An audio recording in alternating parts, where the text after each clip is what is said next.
So on our team, Liz Lynn on Demir Death's Shadow, Jacob Hagen on Azorius Aggro.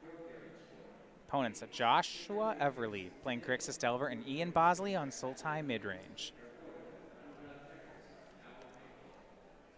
And we are underway here. As the higher seed, Jeff gets to be on the play. Starts off with Monastery Swift Spear. Cracks down to 19.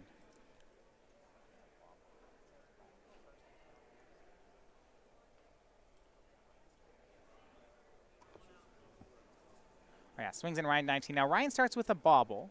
And this is basically the start that Carr wants to have here. You just develop a threat, and you play the role of a burn deck. Right. Ryan leading on basic mountain.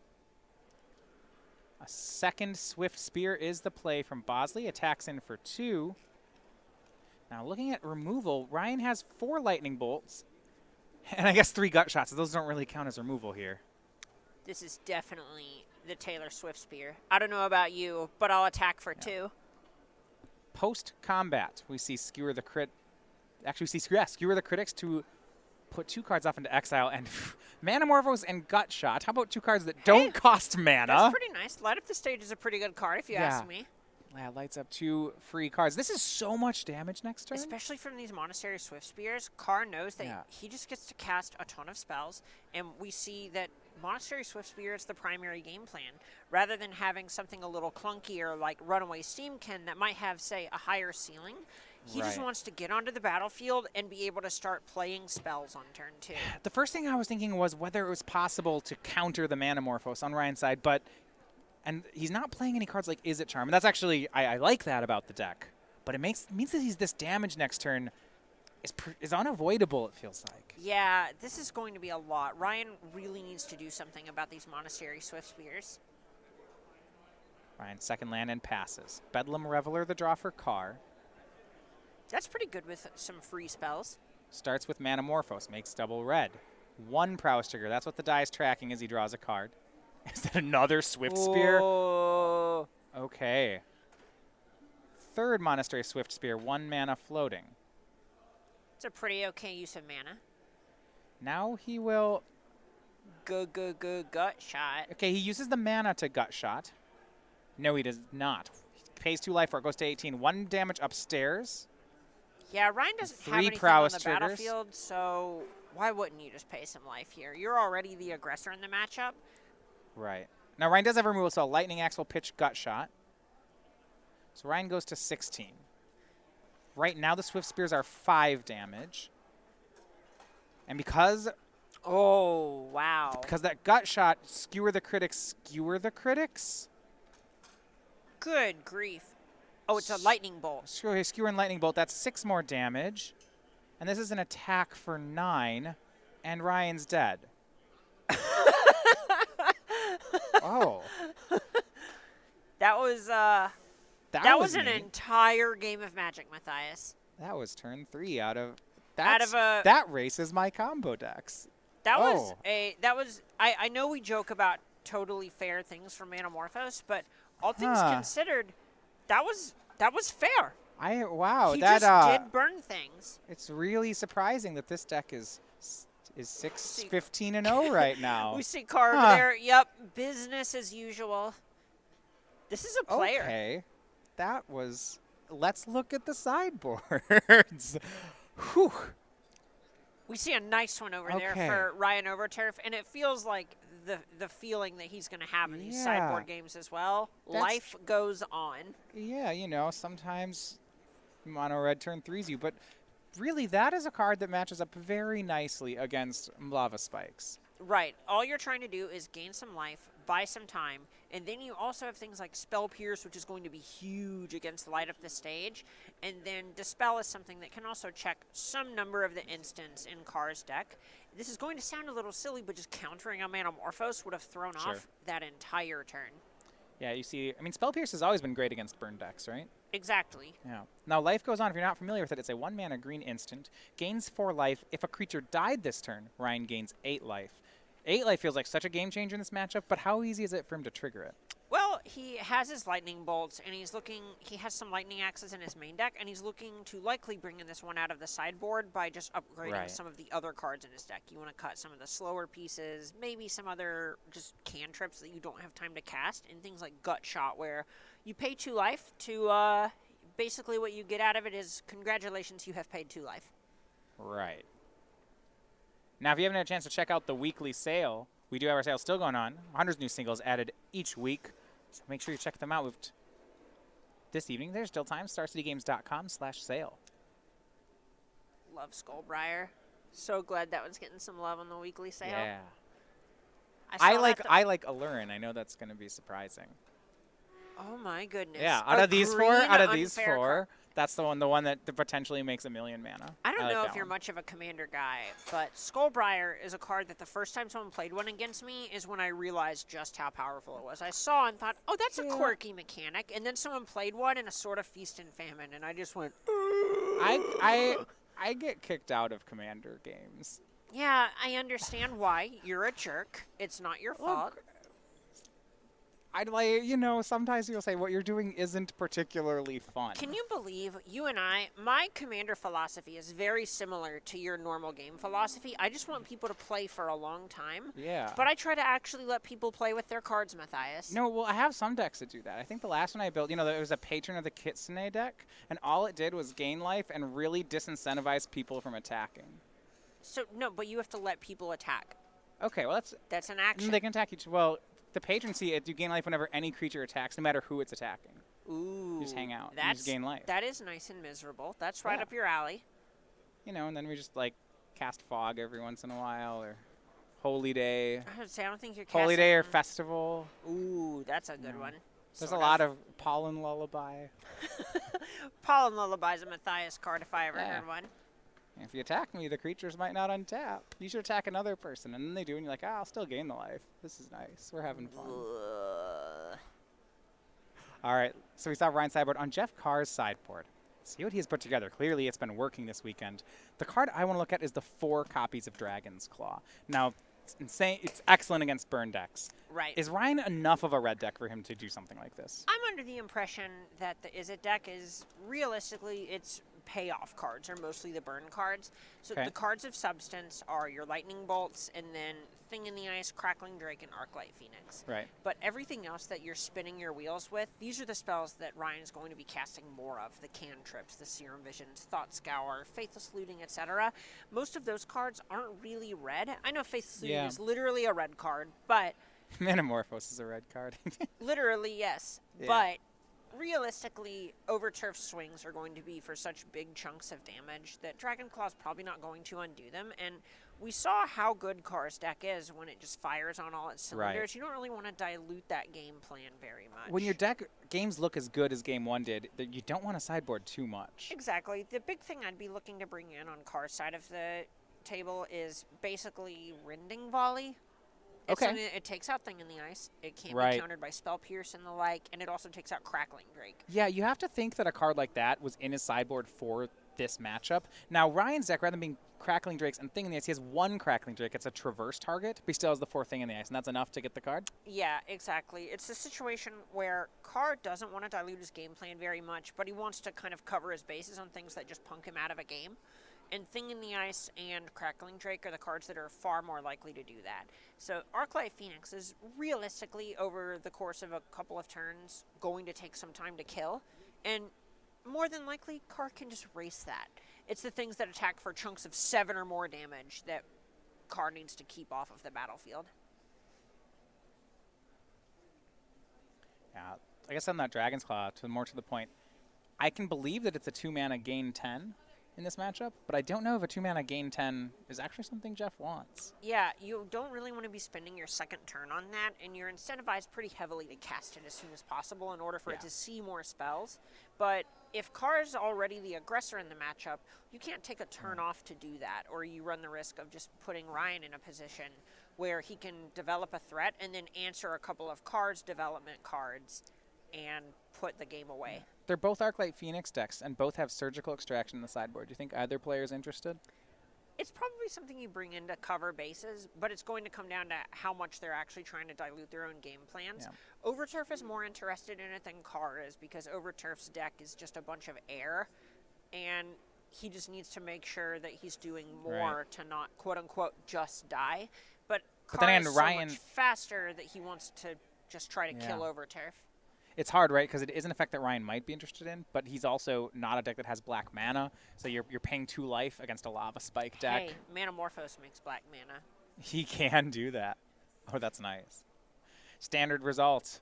Ian Bosley on Sultai midrange takes game 1 over Jacob Hagen. That's fairly unsurprising. Post-board, that gets much better for Azorius. And our last game 1 looks like we have Liz, Lynn, a winner, so some split results on the 2 side tables. And again, that's about what you would expect from that matchup. One of the draws to Dimir Shadow is it just goes a little bit over the top of the Grixis Delver deck. Death Shadow holds Gurmag Angler, which tends to be one of the defining cards in these Delver mirrors because it can't be tagged by most of the typical removal spells you see. But the fact that Dimir Death Shadow gets to play more Dismembers and cards that outsize Gurmag Angler lets it just go over the top a little bit while covering some bases. Yeah, Everly has 4 Lightning Bolts, but he doesn't actually have any copies of Fatal Push, so a Death Shadow can be reasonably hard to get rid of. Exactly, especially game 1, you're looking at things like Force of Will to keep it off of the battlefield, but... It's already a win if they're forcing in a Delver mirror. Exactly, that's just a 1-mana Hymn to Torok. Except you know it hit a Force of Will and another blue card, and the blue cards are generally the good ones. So Ryan on the play for the second game. After a turn 3 kill from Carr. Normal stuff. Yeah. Ryan looking at Thing in the Ice, Faithless Looting. Snapcaster Mage. Is that Snapcaster? 4 hands in one, 4 cards on one side, 3 in the other, tongue out, thinking about it.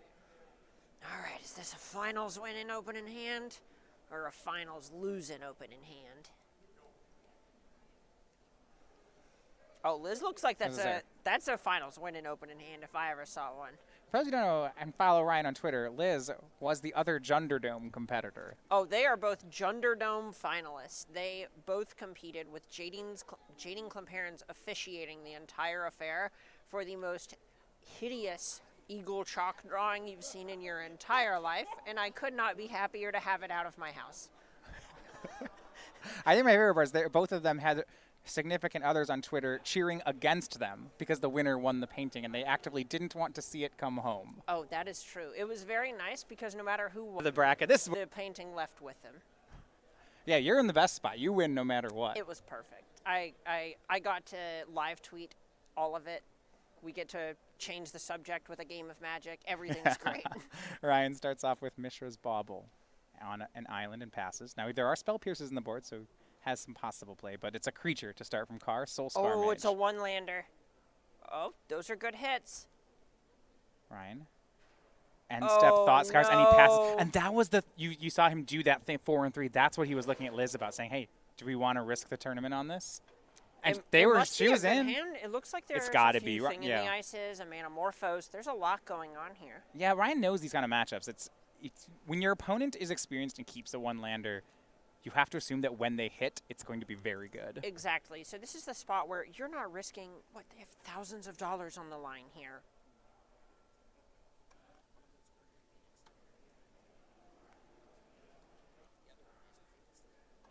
So we see for Carr casting Faithless Looting, he's discarded an Arclight Phoenix, and then he couldn't decide the second one, and he went with Manamorphose. That's gotta feel bad. Oh, God. Lava Spike is the play. And... oh, my gosh. Surgical Extraction. He's surgically extracting the Arclights.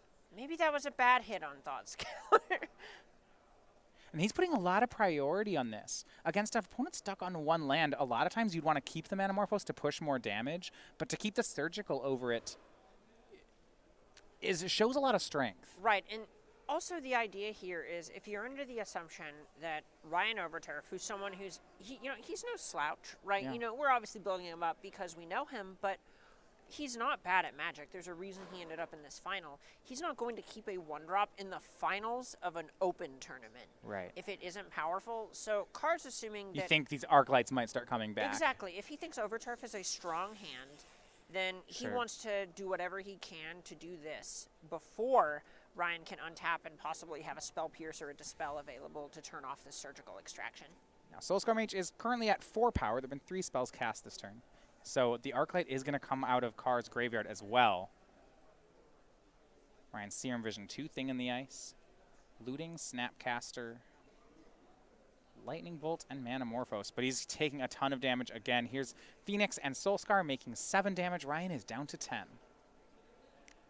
And this is one where it just feels a lot like, on top of missing a land drop, Carr had the draw. This is the reason that you play this deck.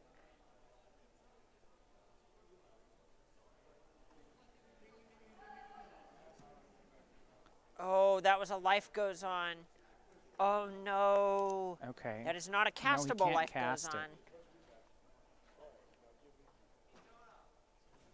Ryan will cast Serum Visions. Do what you gotta do. Oh, that looks like a spell, too. Okay, well, there's a land on top. It's a fetch land. Oh. You know, it's there, and you keep it on top, but it's going to be too little too late, right? He's already going to go to 6, best case scenario, and then down to 5 off the fetch. Yeah, I and just don't see it working out. Oh, there's a bolt. Yeah. And a light up this stage. Bosley says, I have Bolt and Light up the stage. Yeah, Overturf just says, show me, man. I guess that wasn't enough. He said, okay, that's not necessarily lethal. So he's going to keep going. All right, bottom, just hoping to hit anything here. Discards Thing in the Ice to hand size. Oh, How well. about Spike and Bolt? He says, all right, that one's actually lethal. Battle play, yeah. And Yeah, a letdown there. And so Jeff Carr has done all he could for the tournament. he's done all anyone can in any tournament. Yeah. He has not lost a single match all day. It all comes down to Ian Bosley, Josh Everly. Can One either of them right. pick up their match? Yeah, he has been the consummate teammate here. All right, so Bosley is up a game. That means if they can get game 2, Ian Bosley is going to, they will be our Baltimore Open champion. Exactly. They are just one game away from winning the finals. But at this point, you know, that standard seat, this is something where it doesn't even necessarily get better for Sultai mid-range post-board. Mid-range decks traditionally get much better in these scenarios. But as this Azorius deck is going to start getting access to things like Tocatli Honor Guard, things like Ajani, cards that help it kind of hang a little bit better against the Sultai mid-range deck. And we saw this matchup a couple of times this weekend. And if Ian is not able to have a Wild Growth Walker as well as some fine finality type of action going on, he's going to struggle. And one of the things Bosley did is he cut Ravenous Chupacabras from his deck. Right, and we saw that earlier as well. He does have Cry of the Carnarium out of the sideboard, and that's going to be huge here. Yeah, he has 3 copies of it, and that's something we haven't seen out of most Sultai decks, but it'll be very strong here. So we see Dauntless Bodyguard starting for Jacob. He offers to trade it for Llanowar Elves, and Bosley accepts. All right, and you know, this Tocatli Honor Guard's going to be incredible here. This is something that lives through Cry of the Carnarium. Does Incubation Druid the play for Bosley. That one does not have an Enter the Battlefield ability. But most everything else in his deck does, right? We see Plaguecrafter, Hostage Taker, Branchwalker, Jade Light Ranger. Yeah, there's a lot here that can go wrong. Yeah, and this is why the Tocatli Honor Guard is so strong. It turns out Torpor Orb is good against the green value creature deck. Llanowar Elves, tapped breeding pool for Bosley, but he's going to take some hits here, especially off this History of Benalia. Goes up to Chapter 2. Oh, my. And yeah, a Johnny in hand for Jacob. This is getting pretty good. 1, 2, 3, 4, just how he drew it up. Yeah, and you know, this is going to make things even harder for Bosley because now Bosley needs to deal with what's on the battlefield. Right. And then also needs to do something, and by that I mean anything, to get this Ajani. All right, now Cast Down from Bosley was the play. It took care of the Honor Guard. So for a turn, his Enter the Battlefield creatures will be back online. Let's see what he can do with it. It looks like he has 2 Hostage Takers that can serve as removal spells, but past that, without a Wild Growth Walker on the table, there's not a whole lot of headway that we can expect Bosley to make immediately. With that turned off, it's just a little bit better to get that off the battlefield than one of these quote-unquote text box-less Knight tokens. Yeah, so where you normally see Chupacabras in the list, you mentioned it's 2 Taker, Hostage Taker, 2 Plaguecrafter, and that's it for the removal spells on creatures. Right, and the idea here is you want Plague Crafter as something that kills Planeswalkers that you can get back with your finds, but this is a matchup where that's not very good. I mean, that makes sense. 4 of the standard decks in our top 8 were Esper Control. You know, Plague Crafter over Hostage Shaker is going to be really helpful in those situations. But as it turns out, on Bosley's side, it's a tap land and a pass with just 2 cards in hand, and now Jacob sets up for a big turn. We are about to see something incredible. Yeah, History and Benalia completes, so these Knights are currently a 4-3 and a 5-4. Benelish Marshal in hand, Venerated Luxodon in hand, Ajani in play. They're going to get Hagen pumped. has some choices here because he can minus Ajani to get back Dauntless Bodyguard to serve as a protection spell. He could get back to Kotli Honor Guard to try and cover any Hostage Taker-esque bases that he's looking to cover. Venerated Loxodon gets thrown into the mix. Ajani can roll up to apply more pressure with these Knights, depending on whether or not he has the read on a removal spell from Bosley. There's so much play this turn. Yeah. And now the play on board for Bosley is he has 5 mana up, so he can adapt Incubation Druid up to a 5/3/5, which, to get around that, I think Jacob would like to make that top Knight a 5-power attacker before he swings in here. Right, and there are a couple of ways that you can look into doing that, but with that Benelish Marshal in hand, you can just roll down the Ajani and Dauntless Bodyguard after you cast Benelish Marshal, so that way it kind of forces the removal spell on the Benelish Marshal. Or if you just put counters on both of your Knights, it's a little more protection. And then if Bosley does have that removal spell, he doesn't get to adapt with the Incubation Druid. So, and I like what Hagen's doing here. He plays the Benelish Marshal, then attacks him with both creatures. He puts 1/1 counters on the 2 larger creatures. And what I think's smart about this is this play gets blown out by Vraska's Contempt. However, if there was a Vraska's Contempt, Ajani wouldn't be here. So he successfully figured out this opponent just doesn't have the card, and he stopped respecting it with this attack. Yeah, exactly. And if your opponent doesn't have a Vraska's Contempt, building Ajani towards this ultimate is fantastic. So Hagen has threaded a needle here where now he's trying to force Bosley into a spot where Bosley has to have Find Finality, but because this Ajani will then be threatening the ultimate, if he does have the out to this battlefield and Find Finality, it will take so much of his turn that he doesn't get to answer the Ajani, so he also gets to ultimate Ajani. This is incredible for Hagen. And also, by pumping the large creatures instead of the small creatures here, they're 1 turn from getting out of Finality range. They both have 5 toughness. Exactly. So he goes for a double block. Using 5 mana, I was going to say, is it an adapt? Looks like the play. I'll make it a 3/5, so we have a 5/4. So it looks like the Incubation Druid will trade with the top Knight token. And 6 damage comes in. Bosley down to 9. So this is looking like that Finality setup here. Right. But again, if it's Finality, Ajani. Vraska's Contempt off the top. Okay, that's big. But we need to start looking at how much damage is on the table. You know, even with Vraska's Contempt and Bosley going up to 10. You go to 10 and take 10. Yeah, you're right. It's just good math. Yeah. Just like we drew it up. Uh-oh, Ian realized how Hagen drew it up. Yeah, wait, this is going to... We're not out of it yet.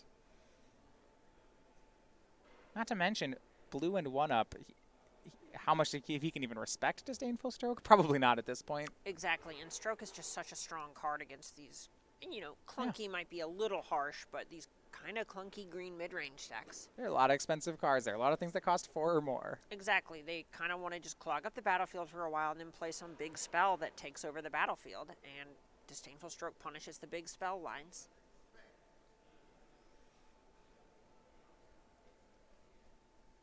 All right, so Llanowar Elves is the play from Bosley. He has 4 mana up.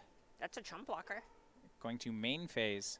Vraska's Contempt away the Ajani. Didn't want to see it plus again. So exactly. It grows them out of that finality range. Bosley goes to 10. And you mentioned here, on board, I guess we have 9 power on board. So he could take the full hit. He's not just dead to a removal spell, but it's getting pretty close.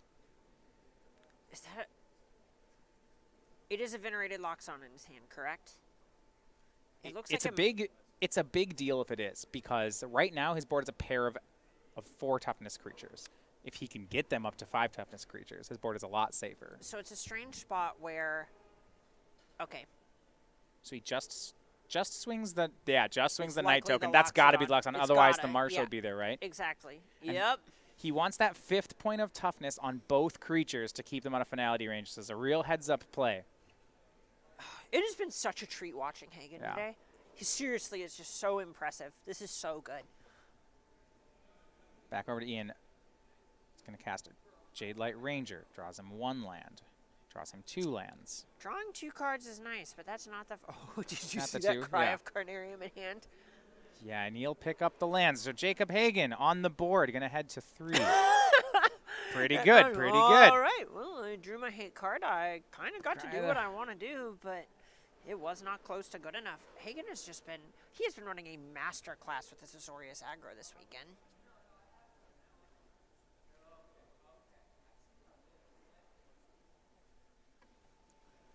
So they're going to shuffle up for a 3rd game. This has just been a treat. I am all about the go wide creature decks, and I've said it a bunch at this point, singing praises. Hagen is seriously just, he's so tight this weekend. Right. Not giving up any edges. We were watching him kind of just check boxes to cover bases. This is fantastic magic. Yeah, we saw a strong curve out there. That's going to be the type of hand that's going to be tough for Sultai for Ian to deal with in any sense, right? Exactly. It's, we talk about these Wild Growth Walker finality hands from the Sultai midrange deck. Those draws from the Azorius deck are something that the Tocatli Honor Guard and the Ajani are kind of the 2 pressure points that just tax the midrange deck past what it is planning to operate on, where they need some very specific answers to those cards to not just get ran over. Yeah, and Jacob even had an option at some point to bring back Tocatli Honor Guard, but never really felt the need. No. Ajani just kept blessing. No, and that's a threat in its own right, where he's a deckless or face up. He knows that there's no Ravenous Chupacabra coming. Ian didn't have a Wild Growth Walker, and he realizes card advantage isn't the fight that he's fighting. So instead, he's just trying to threaten an ultimate. You just threaten that Ajani ultimate, and there we go. All right, so now things getting interesting. Legacy finishes game 2. Joshua Everly picking up the win there. So 2 game 3s on the way. Hagen, Jacob, and Liz both need wins. Jacob will this match will be up first between Hagen and Bosley. I don't get nervous playing Magic tournaments. Watching Magic Source. My feet are bouncing. I can feel my pulse right now. This is so intense. We just kind of saw Overturf get cheesed, but that last game was so good.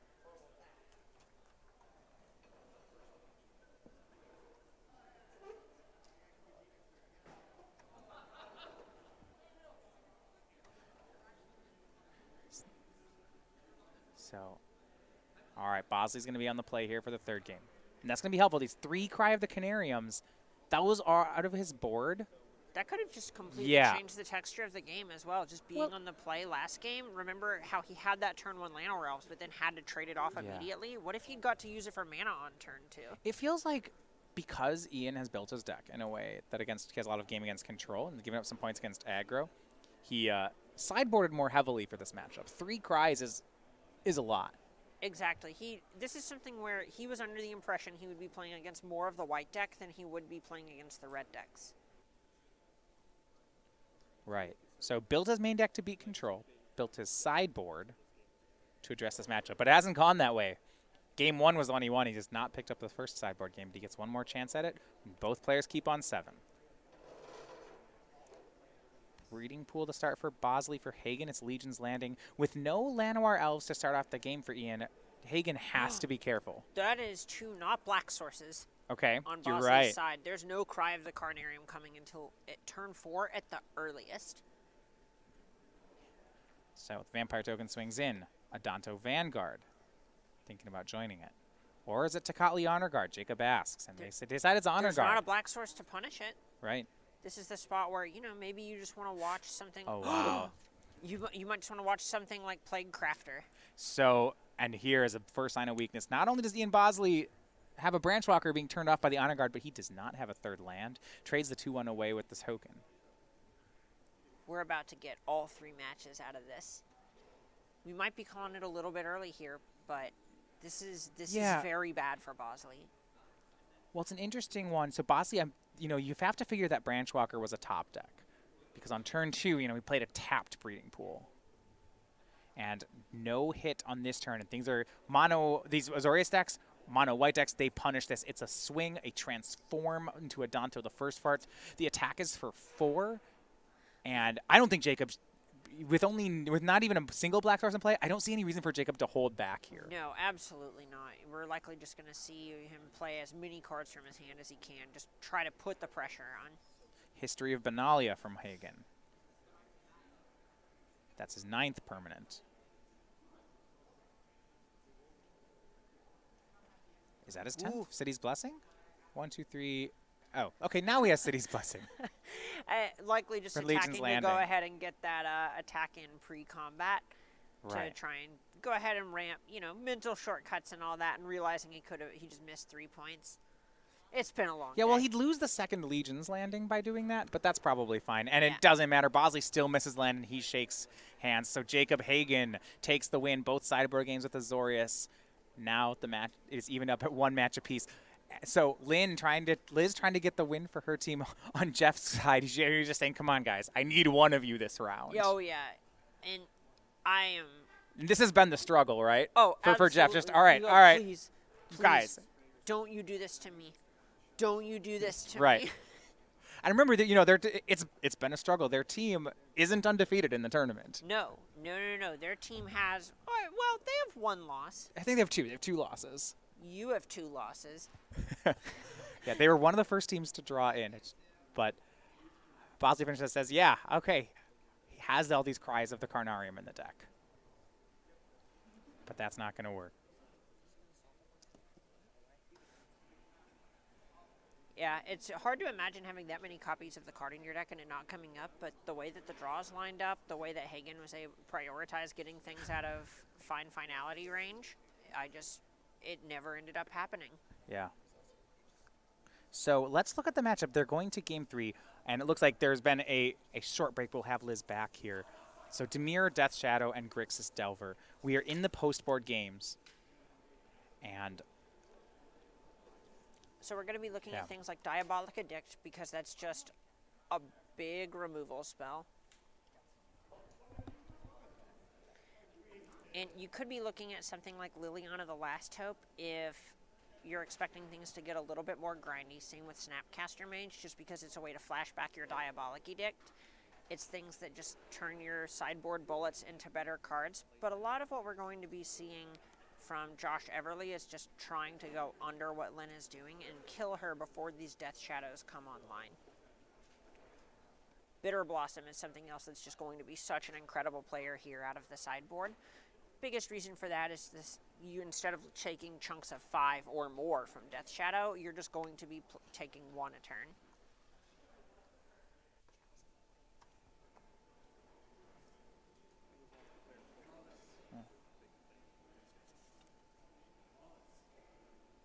all right, so we'll go to the 3rd game here. Good luck, Liz Charm, took on game top of 1. the deck box there. Yeah, so she will be on the play for game number 3. And both of these players have been playing some really good Magic on camera this weekend. I know we saw Liz play one Grixis Delver mirror, or play against Grixis Delver previously, and this is almost a redemption round for her.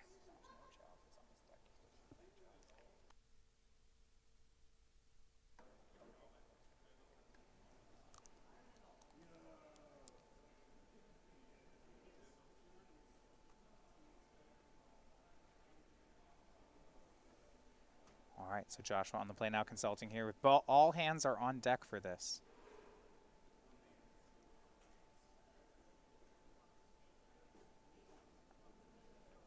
This is what a team event's all about. Yeah. 3-headed giant here. Liz will be on the play. Starts off on Underground Sea.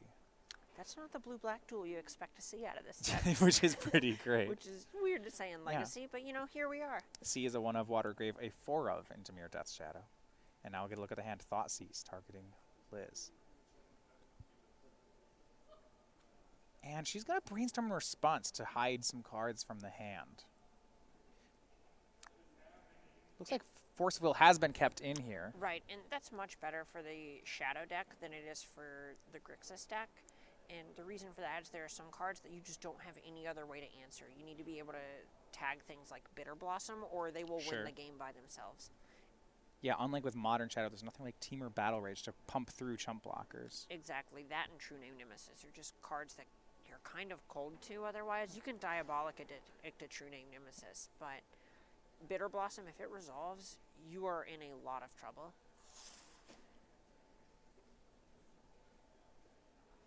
And we'll show the hand of Gurmag Angler 5 lands. So as Two hid. of them are Wastelands, though. Yeah, and that's probably why she kept the hand. Exactly, and she was just burying the other 2 spells she wanted to keep with Brainstorm here. Also of note, Force of Will makes you lose life. Gets you toward that Death Shadow. It's what we call a synergy. That is a combination. It's upside.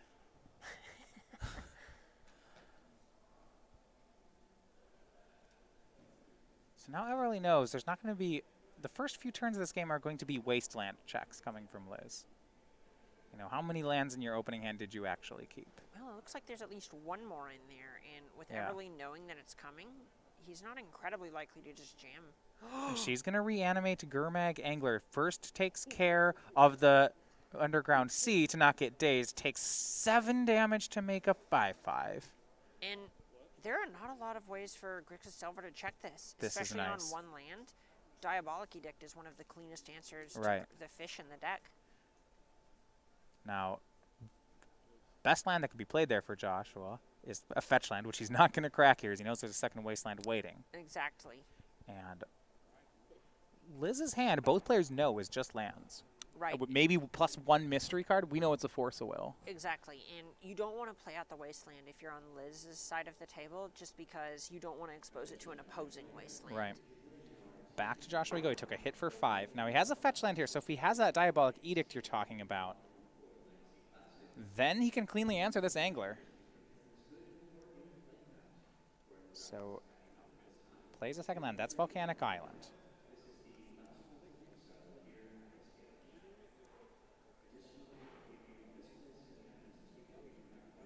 Seeing her thinking if she wants to fetch here. Decides not to, untaps with the Angler. And now Joshua's holding her on upkeep, which that feels like it's a spot for Diabolic Edict. Yep, this is where you jam this spell here. If you're going to just jam it into Daze Mana, you want her to have 1 less card in her hand, and this also turns off Force of Will as an out, which, as we can see, is likely going to pay off here.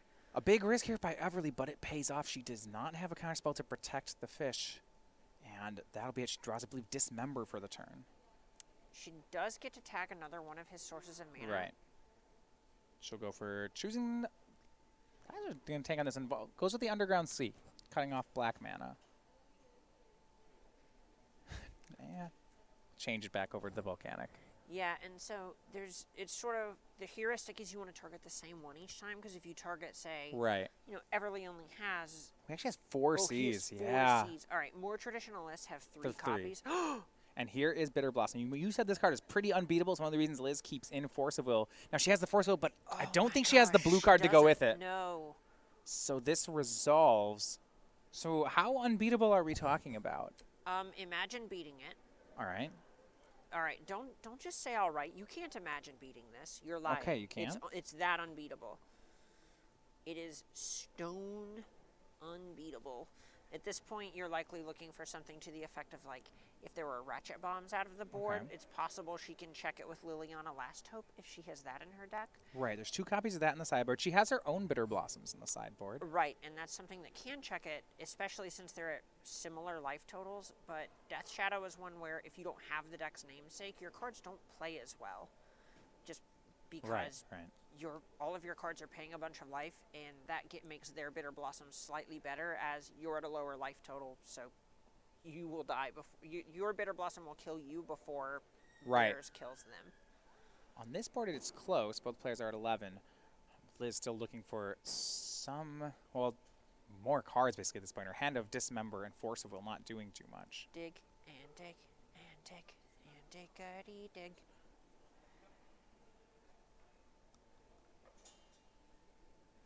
And one of the drawbacks here of having a ton of shock lands in your deck is you can't fetch for more duels. Something's got to take up those slots. Right.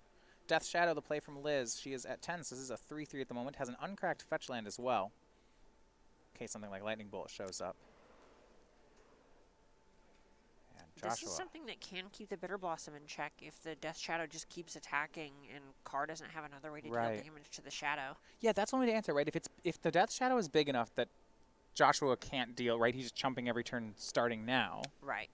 So the other side of that is that Carr can just take one hit and then start attacking for one over and over and over. Okay. Or if he can just develop any other threat to chump block.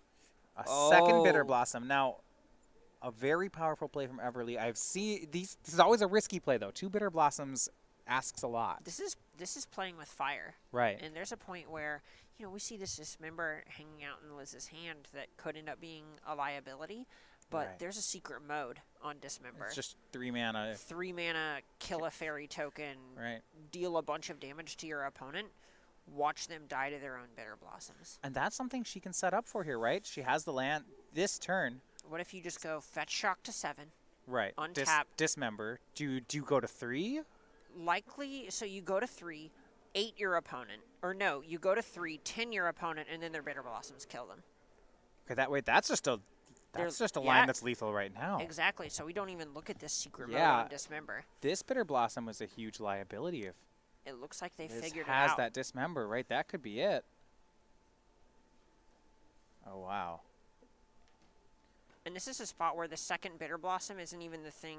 It's just that Everly didn't play anything, right? The second Blossom is Everly never going to didn't matter. play anything and tapped out. She fetched shocks down to 8. Is this going to be the Let's lethal see exchange if she down to respects 7? Days. She may want to wait till she Main draws phase? another card, and so she can maybe have force backup for it as well. Sure. Yeah, get smart, and Here that we is go. what she does. And Does not have the blue card as force backup. She draws Reanimate. that one could end up being painful. At this point, you can't reanimate another Gurmag Angler without dying. So maybe that's not the Just saying, line. should we go for it? She does 1 mana Dismember. She goes down to 3 to Dismember. It's resolved. And is that going to be, you see her starting to move fast here. Fetches down to 2. That's not just lethal attack on its own. That's for 11. Yeah. Is that going to be the game? And it is. Liz takes the win on the turnaround, beating it. We say Bitter Blossom was unbeatable, but she finds a way to do it, and that is going to be the match and the tournament.